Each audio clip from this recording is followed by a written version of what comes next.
Welcome to Chandru math. So election நடக்க போகிறதால எஸ்எஸ்சியோட அடுத்து நடக்க இருந்த எக்ஸாம்ஸ் எல்லாமே வந்து ரீஷெடியூல் பண்ணியிருக்காங்க. ஸோ எந்தெந்த எக்ஸாம் எப்போ நடக்க போகுது அப்படிங்கிறக்கூடிய நியூ டேட் வந்து கொடுத்துருக்காங்க.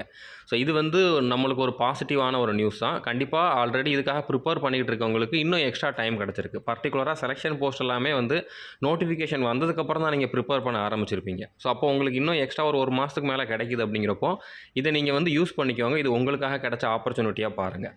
ஓகே, ஃபஸ்ட்டு வந்து பார்த்தீங்கன்னா ஜேஇ, அதாவது ஜூனியர் இன்ஜினியர் எக்ஸாம் பற்றி நம்ம எந்த இன்ஃபர்மேஷனும் கொடுக்கல. ஏன்னா இது டெக்னிக்கல் சிலபஸ் அப்படிங்கிறனால. ஓகே, நான் டெக்னிக்கல் சிலபஸும் அதில் இருந்தாலுமே பட் இதில் நீங்கள் செலெக்ஷன் ஆகணும் அப்படின்னா டெக்னிக்கல் சிலபஸ் இருக்கணும் அப்படிங்கிறனால தான் நம்ம வந்து நம்ம சேனலில் அதுக்கான இன்ஃபர்மேஷன் கொடுக்கல. ஒருவேளை இதுக்கு நீங்கள் அப்ளை பண்ணியிருந்தீங்கன்னா இதுக்கான நியூ எக்ஸாம் டேட் வந்து பார்த்தீங்கன்னா ஜூன் 5th 6th 7th நடக்கும் அப்படிங்கிற மாதிரி சொல்லியிருக்காங்க.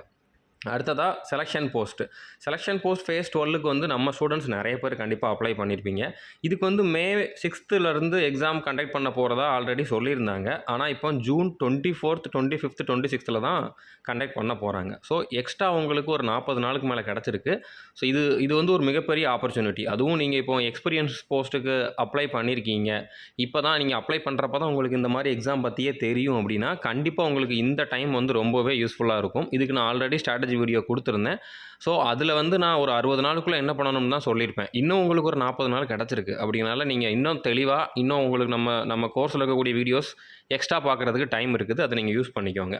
அடுத்ததாக சப் இன்ஸ்பெக்டர் எக்ஸாம். இதில் 4000க்கு மேலே வேகன்சி இருக்குது. ஸோ இதுக்கு கண்டிப்பாக நம்ம ஸ்டூடெண்ட்ஸ் நிறைய பேர் அப்ளை பண்ணியிருப்பீங்க. இதுக்கான ஸ்ட்ராட்டஜி நான் ஆல்ரெடி ப்ரொவைட் பண்ணிட்டேன். அந்த ஸ்ட்ராட்டஜி அப்படியே ஃபாலோ பண்ணுங்கள். அது கொஞ்சம் கஷ்டமாக இருக்குது, என்னால் இவ்வளோ டைம் கொடுக்க முடியலை அப்படின்னு நினச்சவங்களுக்கு எக்ஸ்ட்ரா டைம் கிடச்சிருக்கு அப்படிங்கிற மாதிரி வச்சுக்கோங்க. ஓகே, இது மே 9ஆம் தேதியிலேருந்து நடக்கிறதா இருந்தது. இப்போ ஜூன் 27ஆம் தேதியிலேருந்து தான் நடக்க போகுது. ஸோ அப்போது இதுலேயுமே உங்களுக்கு வந்து 40 நாளுக்கு மேலே எக்ஸ்ட்ரா டைம் கிடச்சிருக்கு. ஸோ இந்த டைமை நீங்கள் வந்து யூஸ் பண்ணிக்கோங்க. நான் கொடுத்துருந்த அதே டைம் டேபிளை நீங்கள் அப்படியே ஃபாலோ பண்ணுங்கள். உங்களால் வந்து நான் கொடுத்த அந்த டேக்குள்ளே கம்ப்ளீட் பண்ண முடியலனா கூட பிரச்சனை இல்லை. எக்ஸ்ட்ரா டைம் நம்மளுக்கு கிடச்சிருக்கு. நீங்கள் கொஞ்சம் ஸ்லோவாக இருந்தாலுமே அதே டைம் டேபிளை அப்படியே ஃபாலோ பண்ண முடியும். டிஸ்கிரிப்ஷனில் அந்த டைம் டேபிளுக்கான லிங்க்கும் கொடுத்துருக்கேன். ஓகே, டிஸ்கிரிப்ஷனில் அந்த ஸ்டடி ஸ்ட்ராட்டஜிக்கான லிங்க் கொடுத்துருக்கேன். அதை பார்த்து நீங்கள் வந்து இது வரைக்கும் ஃபாலோ பண்ணலாம், இனிமேலாவது ஃபாலோ பண்ணிக்கோங்க. அடுத்து CHSL 2024 இதுக்கான நோட்டிஃபிகேஷன் ஆல்ரெடி வந்திருக்கணும், ஆனால் இன்னும் வரல. ஸோ அது ஏன் டிலே ஆச்சு அப்படிங்கக்கூடிய எந்த ரீசனும் தெரியல. கண்டிப்பாக கூடிய சீக்கிரம் வரும். ஓகே, பட் இதுக்கான எக்ஸாம் டேட் வந்து கன்ஃபார்ம் ஆயிடுச்சு. ஜூலை 1ஆம் தேதியிலேருந்து நடக்க போகுது. இதுக்குமே நான் இன்னும் ஸ்ட்ராட்டஜி வீடியோ கொடுக்கல. ஆனால் இந்த இயர் ஸ்டார்டிங்லேயே நான் வந்து 200 டே ஸ்ட்ராட்டஜின்னு சொல்லி கொடுத்துருந்தேன். அதில் வந்து CHSL எக்ஸாமுக்கான சிலபஸும் அடங்கும். ஓகே, மெயினாக CGLோட சிலபஸ் தான் அதில் ஃபோக்கஸ் பண்ணியிருப்போம். CGLோட சிலபஸும் CHSLக்கான சிலபஸும் ஒன்று தான். அப்படிங்கிறனால தான் நான் தனியாக இன்னொரு ஸ்ட்ராட்டஜி கொடுக்கல. ஆனால் இன்னும் ஒரு 70 நாளுக்கு மேலே டைம் இருக்குது, ஒரு 80 நாளுக்கிட்ட டைம் இருக்குது. அப்படிங்கிறனால கண்டிப்பாக இன்னொரு 2 நாளுக்குள்ளே இதுக்கான 80 டே ஸ்ட்ராட்டஜி வீடியோவுமே நான் ப்ரொவைட் பண்ணுறேன். ஸோ நீங்கள் ஆல்ரெடி ஃபாலோ பண்ணிக்கிட்டு இருக்கீங்க நம்மளோட ஸ்ட்ராட்டஜி ஏதாச்சும் அப்படின்னா நீங்கள் அதையே ஃபாலோ பண்ணுங்கள். இல்லை இனிமேல் தான் ஃபாலோ பண்ணணும் அப்படின்னா இப்போதைக்கு CAPF சப் இன்ஸ்பெக்டருக்கு நான் கொடுத்துருக்கக்கூடிய ஸ்ட்ராட்டஜி வீடியோவும் அதே மாதிரி செலெக்ஷன் போஸ்ட்டுக்கு நான் கொடுத்துருக்கக்கூடிய ஸ்ட்ராட்டஜி வீடியோவும் டிஸ்கிரிப்ஷனில் அவைலபிளாக இருக்குது. ஓகே, ஸோ அதெல்லாம் பார்த்து நீங்கள் வந்து ஃபாலோ பண்ண ஆரம்பிச்சிருங்க. CHSLக்கு நான் கொடுப்பேன்.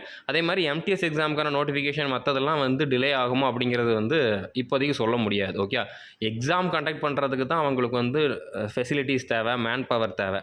வெறுமனே நோட்டிஃபிகேஷன் ரிலீஸ் பண்ணுறதுக்கு அந்தளவுக்கு ஃபெசிலிட்டிஸோ மேன் பவரோ தேவையில்லை. அதனால் நோட்டிஃபிகேஷன் வந்துடும். MTS அதுக்கப்புறம் CGL எல்லாமே இதுக்கப்புறம் தான் நடக்க போகுது. அப்படின்னால அதில் எதுவும் சேஞ்சஸ் இருக்கிறதுக்கு சான்சஸ் கம்மி தான். ஓகே, அதே மாதிரி இப்போது SSC GDக்கு படித்தவங்க கண்டிப்பாக இந்த டவுட்டை வந்து கேட்பீங்க. அதுக்கான ஃபிசிக்கல் வந்து போஸ்ட்போண்ட் ஆகுமா அப்படின்னு கேட்டிங்கன்னா கண்டிப்பாக கொஞ்சம் டிலே ஆகிறதுக்கு வாய்ப்பு இருக்குது. ஓகே, ஃபிசிக்கல் டேட் இன்னும் சொல்லலை. ஆனால் எலெக்ஷனால் நான் முன்னாலே சொன்ன மாதிரி டிலே ஆகிறதுக்கு வாய்ப்பு இருக்குது. உங்களுக்குமே மினிமம் ஒரு 3 மாதமாவது இருக்கும் அப்படின்னு நம்பலாம். பட் 2 மாதத்துக்குள்ளே நான் முடிக்கணும், அந்த டைமுக்குள்ளே கொண்டு வரணும், அதாவது ரன்னிங்கை வந்து நான் அந்த டைமுக்குள்ளே கொண்டு வரணும் அப்படிங்கிற மாதிரி டார்கெட் வச்சுட்டு ப்ராக்டிஸ் பண்ணுங்கள். All the best. தேங்க்யூ.